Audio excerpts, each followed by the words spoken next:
आप देख रहे हैं सी न्यूज भारत। मैं हूं आपके साथ इशिता तिवारी। इस बुलेटिन में हम आपको रूबरू करवाएंगे उत्तर प्रदेश के जिलों से आ रही मुख्य खबरों से। तो चलिए शुरू करते हैं खबरों का सिलसिला।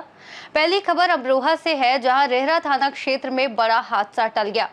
रुक करेंगे इगलास का, जहां विद्युत विभाग के मनमानी जनता में रोष व्याप्त है। ऐसी तमाम खबरों पर करेंगे विस्तार से चर्चा। अमरोहा जनपद के रेहरा थाना क्षेत्र में शनिवार सुबह बड़ा हादसा होते होते टल गया।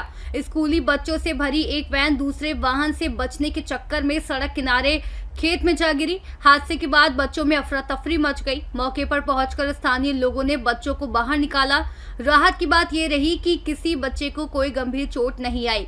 सभी बच्चे सुरक्षित हैं। घटना की जानकारी मिलने पर प्रशासन ने मौके पर पहुंचकर स्थिति का जायजा लिया। अवगत कराना है, आज दिनांक 11/10/2025 को थाना रेहरा पुलिस को सूचना मिली कि ये तरौली छपना लिंक रोड पे एक स्कूल की टाटा मैजिक दुर्घटनाग्रस्त हो गई। इस सूचना पर स्थानीय पुलिस मौके पर पहुंची। तो SLJ इंटर कॉलेज हाकिमपुर की बस जो छपना तरौली मार्ग से अपने बच्चे लेके आई थी, सामने से अचानक एक अन्य वाहन आ जाने के कारण मैजिक चालक द्वारा अपनी मैजिक को सड़क से नीचे खेत में उतार लिया गया, जिसमें कोई बच्चा घायल नहीं हुआ है। वह किसी बच्चे को कोई चोट नहीं लगी। सभी बच्चे अपने स्कूल चले गए हैं। अन्य वैधानिक कार्रवाई कराई जा रही है। अमरोहा से सी न्यूज संवाददाता गौरव शिमाली की रिपोर्ट। इगलास नगर एवं क्षेत्र में विद्युत विभाग की मनमानी और विद्युत उपभोक्ताओं को आर्थिक व मानसिक रूप से परेशान किए जाने वाले तानाशाही रवैया से विद्युत उपभोक्ता बेहद परेशान हैं। बता दें कि इगलास में कई ऐसे विद्युत उपभोक्ता हैं जो वर्षों से विद्युत बिल समय अनुसार जमा करते रहे हैं, लेकिन पिछले कुछ समय से विद्युत उपभोक्ताओं को विद्युत बिल जमा किए जाने की कोई सूचना दिए बगैर बिजली की सप्लाई बंद कर दी जाती है। इसके अलावा विद्युत विभाग के आला अधिकारियों की लापरवाही एवं मनमानी के चलते रात को कई बार बिजली की कटौती का खेल होता रहता है। वहीं विद्युत सब स्टेशन विशनपुर में JE की लापरवाही के चलते सलेमपुर नगला पर कई घरों में कई महीनों से बिजली नहीं आ रही है। इस संबंध में विद्युत विभाग के SDO को अवगत कराया जा चुका है, लेकिन कोई अमल नहीं किया जा रहा है। इगलास से सी न्यूज संवाददाता इंद्रजीत प्रेमी की रिपोर्ट। प्रयागराज जिले के कचना थाना में आयोजित समाधान दिवस पर भीरपुर स्कूल की जमीन पर अवैध कब्जे को लेकर की गई शिकायत का कोई समाधान नहीं हो सका। शिकायत मिलने पर राजस्व विभाग और पुलिस की संयुक्त टीम मौके पर तो पहुंची, लेकिन किसी ठोस कार्रवाई या निर्णय के बिना ही बैरंग लौट आई, जिससे शिकायतकर्ता और स्थानीय लोगों में निराशा देखी गई। बिना फैसले के लौटने से ये मामला अभी भी अधर में लटका हुआ है। हमारे वापस चली जा रही जी। मामला ये है, ग्राम सभा घोड़ेडी की ज़मीन है और ज़मीन जो है वो स्कूल है सुरक्षित है ग्राम सभा के लिए, जिसमें कई बार 18, 19, 23 में रिपोर्टें इनके खिलाफ लग चुकी हैं, लेकिन ज़मीन पे राजकुमार मिश्रा उनके दोनों लड़के दबंगई से घेर लिए हैं इसको। पूरा गांव चाह रहे खाली है, लेकिन ये खाली नहीं कर रहे हैं। इनका पक्का मकान बना हुआ है। अब ये नाप के लिए जिद कर रहे हैं। न इनका 41-45 में नाम है, न 1359 में नाम है, न खतौनी में नाम है। जबरदस्ती कल नाप करा रहे हैं और दबाव में जो है ज़मीन खाली नहीं कर रहे हैं। मूलतः इनका काम ही है सरकारी ज़मीनों को कब्जा करना। ये अंतहिया बैकुंठपुर में 2.5 बीघे तालाब कब्जा किए हैं। ये बेरियल के पास एक अवैध ज़मीन कब्जा किए हैं। तिंदुई में कब्जा किए हैं। घोड़े में कब्जा किए हैं। केवल अवैध ज़मीन का कब्जा करना ही इनका मूल काम है। राजस्व टीम आई चली गई। उन्होंने कहा कि हम सोमवार को पुनः आएंगे 10 बजे।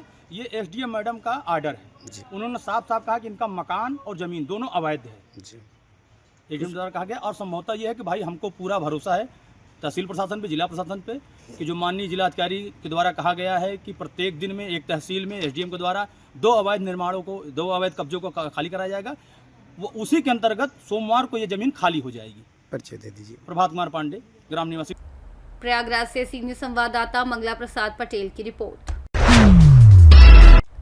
सिद्धार्थनगर जिले के इटवा थाना क्षेत्र में पुलिस को बड़ी सफलता मिली है, जहां मुखबिर की सूचना पर SOG टीम और इटावा पुलिस ने एक ही थाना क्षेत्र के 2 अलग अलग स्थानों पर छापेमारी कर अवैध पटाखा भंडार का भांडाफोड़ किया। पुलिस ने बिना लाइसेंस के पटाखों का भंडारण करते हुए 2 अभियुक्तों को गिरफ्तार कर जेल भेज दिया है। इस कार्रवाई की जानकारी अपर पुलिस अधीक्षक प्रशांत कुमार ने दी, जिन्होंने बताया कि ये अभियान सुरक्षा के मद्देनजर चलाया गया और आगे भी ऐसी कार्रवाइयां जारी रहेंगी। थाना इटवा के द्वारा आज एक बहुत ही अच्छा कार्य किया गया है, जिसमें कि 2 स्थानों पर अवैध रूप से पटाखे भंडारण किए गए थे जो कि आबादी क्षेत्र में थे। इस संबंध में 2 अभियुक्तों की गिरफ्तारी हुई है, जिनके नाम जो है प्रभु दयाल उर्फ राजा जायसवाल और फिरोज है। इनके कब्जे से अलग अलग मात्रा है। प्रभु दयाल के कब्जे से लगभग 7.5 कुंटल और फिरोज के कब्जे से 4.5 कुंटल जो पटाखे हैं वो बरामद किए गए हैं। मैं इसमें बताना चाहूँगा कि थाना इटवा और क्षेत्राधिकारी इटवा को लगातार सूचनाएं प्राप्त हो रही थी मुखबिर के द्वारा कि कुछ ऐसे स्थान हैं जहां पर पटाखे जो है अवैध रूप से रखे गए हैं, क्योंकि आगामी जो त्यौहार आने वाले हैं छठ पूजा और दीपावली, उसके परिप्रेक्ष्य में तो मुखबिर की सूचना पर तत्काल कार्रवाई करते हुए क्षेत्राधिकारी इटवा के नेतृत्व में एसडीएम इटवा भी थे वहां पर और थाना इटवा की टीम के द्वारा इसमें कार्रवाई की गई और 2 मकानों पर इसमें दबिश दी गई है। पहला मकान प्रभु दयाल का था, जिनके पास से लगभग 7.5 कुंटल पटाखे बरामद किए गए हैं और उनके विरुद्ध मुकदमा अपराध संख्या 182। सिद्धार्थनगर से सी न्यूज संवाददाता धर्मेंद्र कुमार की रिपोर्ट। फर्रुखाबाद में डीएम सभागार में प्रधानमंत्री नरेंद्र मोदी द्वारा पूसा नई दिल्ली से प्रधानमंत्री धन धान्य कृषि योजना एवं मिशन आत्मनिर्भर ऑन प्लेसेस योजना का शुभारंभ किया गया, जिसका सीधा प्रसारण प्रातः 11:30 बजे जनपद स्तर पर कलेक्ट्रेट सभागार में सांसद मुकेश राजपूत की उपस्थिति में आयोजित किया गया। इस अवसर पर विशिष्ट अतिथि विधायक अमृतपुर सुशील कुमार शाक्य, भाजपा जिला अध्यक्ष फतेह चंद्र वर्मा, जिला अधिकारी आशुतोष कुमार द्विवेदी, मुख्य विकास अधिकारी अरुण कुमार गौर समेत कृषि, उद्यान, पशुपालन और मत्स्य विभाग के अधिकारी एवं बड़ी संख्या में किसान उपस्थित रहे। प्रधानमंत्री द्वारा शुरू की गई मिशन आत्मनिर्भर ऑन प्लेसेस योजना का उद्देश्य किसानों की आर्थिक समृद्धि सुनिश्चित करना और देश को दलहन उत्पादन में आत्मनिर्भर बनाना है, जिसके अंतर्गत किसानों को विभिन्न सुविधाएं उपलब्ध कराई जाएंगी। कार्यक्रम में सांसद व अन्य अतिथियों द्वारा 31 मैत्री क्रमिकों को प्रमाण पत्र, किसानों को निःशुल्क मिनी किट एवं मृदा स्वास्थ्य कार्ड वितरित किए गए। सांसद मुकेश राजपूत ने किसानों को संबोधित करते हुए प्रधानमंत्री द्वारा संचालित योजनाओं की जानकारी दी और किसानों से इनका अधिकतम लाभ उठाने का आग्रह किया। फर्रुखाबाद से सी न्यूज संवाददाता आदेश की रिपोर्ट। उत्तर प्रदेश के मुख्यमंत्री योगी आदित्यनाथ ने आज गाजीपुर के जखनिया क्षेत्र का दौरा करते हुए हाथिया राम और भुड़कुड़ा मठ में दर्शन पूजन और पौधारोपण किया। इसके साथ ही उन्होंने महंत रामाश्रय दास पीजी कॉलेज पहुंचकर ब्रह्मलीन महंत रामाश्रय दास की प्रतिमा का अनावरण किया और प्रबुद्ध जनों से संवाद किया। अपने संबोधन में सीएम योगी ने हाथियाराम मठ की 900 साल पुरानी आध्यात्मिक परंपरा का उल्लेख करते हुए इसे गाजीपुर की समृद्ध सांस्कृतिक विरासत बताया। उन्होंने रामायण काल से गाजीपुर की आध्यात्मिक चेतना को रेखांकित करते हुए अयोध्या में राम मंदिर निर्माण का भी उल्लेख किया और कहा कि जो भी कभी सपना था वह आज सत्य संकल्प से साकार हो चुका है। उन्होंने बताया कि अयोध्या में बने 4 द्वार शंकराचार्यों को समर्पित हैं और महर्षि वाल्मीकि के नाम पर एयरपोर्ट बनाया गया है। सीएम योगी ने मठ मंदिरों को राष्ट्रीय चेतना और एकता का केंद्र बताते हुए इनके संरक्षण और पुनरुद्धार की आवश्यकता पर बल दिया। साथ ही उन्होंने जाति, धर्म, भाषा और क्षेत्रता से ऊपर उठकर एकजुट होकर देश हित में कार्य करने का आह्वान किया। इसके परिवार से ऊपर उठकर, परिवारवाद से ऊपर उठकर के, जाति से ऊपर उठकर के, क्षेत्र से ऊपर उठकर के, भाषा से ऊपर उठकर के हमें एकजुट होकर के कार्य करना है। लेकिन अगर कोई व्यक्ति हमारा कितना भी सरकार कर रहा हो, अगर वह व्यक्ति राष्ट्रीयता को क्षति पहुंचा रहा है, भारत और भारतीयता को नुकसान पहुंचा रहा है, फिर हम लोगों को उसका जवाब देने के लिए भी समाज को तैयार होगा।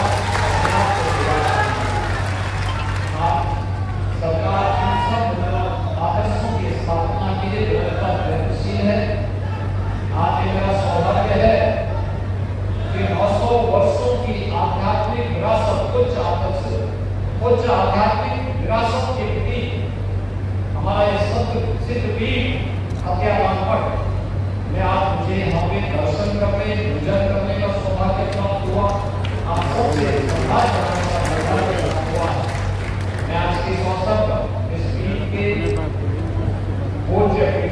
कामेश्वर महामंडलेश्वर पूज्य स्वामी श्री भवानी नंदन जी महाराज और उनसे जुड़े सभी शिष्यों का मैं हृदय से आभारी हूँ। गाजीपुर से सी न्यूज संवाददाता हसन की रिपोर्ट। सोनभद्र के डाला स्थित सेंट जेवियर्स पब्लिक स्कूल में मिशन शक्ति फेज 5.0 के तहत रन फॉर एम्पावरमेंट कार्यक्रम का भव्य आयोजन किया गया, जिसमें महिला सशक्तिकरण का संदेश देने के लिए पुलिस अधीक्षक अभिषेक वर्मा ने छात्राओं के साथ दौड़ लगाई। स्कूल परिसर से डाला पुलिस चौकी तक लगभग 1 किलोमीटर की इस दौड़ में कक्षा 3 से 12 तक की 120 छात्राओं ने हिस्सा लिया, जिसमें कक्षा 3 की सावनी ने पहला, कक्षा 6 की शानवी मालवीय ने दूसरा और कक्षा 11 की अलका गुप्ता ने तीसरा स्थान प्राप्त किया। कार्यक्रम का संचालन सीओ मिशन शक्ति प्रभारी डॉक्टर चारू द्विवेदी के मार्गदर्शन में किया गया। एसपी अभिषेक वर्मा ने विजेता छात्राओं को मोमेंटो और प्रशस्ति पत्र देकर सम्मानित किया, जबकि स्कूल प्रबंधन की ओर से डायरेक्टर जितेंद्र यादव ने पुलिस अधीक्षक सहित उपस्थित अधिकारियों को अंग वस्त्र और पुष्प गुच्छ भेंट कर सम्मानित किया। कार्यक्रम में CO city Randhir Mishra, SO Chopan Kumud Shekhar Singh, चौकी प्रभारी डाला आशीष कुमार पटेल, विद्यालय के चेयरमैन धर्मेंद्र यादव, प्रधानाचार्य शंकर सिंह और उप प्राचार्य डॉक्टर निधि जायसवाल सहित अनेक गणमान्य लोग मौजूद रहे। देखिए, प्रदेश में जो मिशन शक्ति का 5वां चरण चल रहा है, उसके प्रति जागरूकता फैलाने के लिए आज स्कूली बच्चों द्वारा यहाँ पे एक छोटी सी दौड़ ऑर्गेनाइज की गई है थाना चौपन क्षेत्र में। इसमें हमारे स्कूल के बच्चों ने, बालिकाओं ने स्पेशली प्रतिभाग किया। इस अभियान का उद्देश्य यही है कि नारी को स्वावलंबन और उनको उनकी जागरूकता फैलानी है कि किस तरीके से सरकार उनके लिए काम कर रही है और उनके लिए क्या क्या एवेन्यूज सोसाइटी में मौजूद है जिसमें नारी अपने आप को एम्पावर कर सकती है। सभी थाना क्षेत्रों में हमारे मिशन शक्ति केंद्र भी स्थापित हो रहे हैं, जिसमें वन स्टॉप सोल्यूशन, कोई भी ऐसा क्राइम अगेंस्ट वुमेन होगा उसके लिए उसको वहाँ मिलेगा। अभी इस तरीके से जो अभियान यहाँ आज हमने दौड़ के रूप में देखा, ऐसे ही हमारे यहाँ ग्राम शौचालय और अनेकों कार्यक्रम चल रहे हैं जिससे हम लोग इस अभियान के लिए जागरूकता। सोनभद्र से सी न्यूज संवाददाता कुमधा चौधरी की रिपोर्ट। बुलेटिन में फिलहाल के लिए इतना ही। देश और दुनिया की तमाम बड़ी जानकारियों के लिए देखते रहिए सी न्यूज भारत।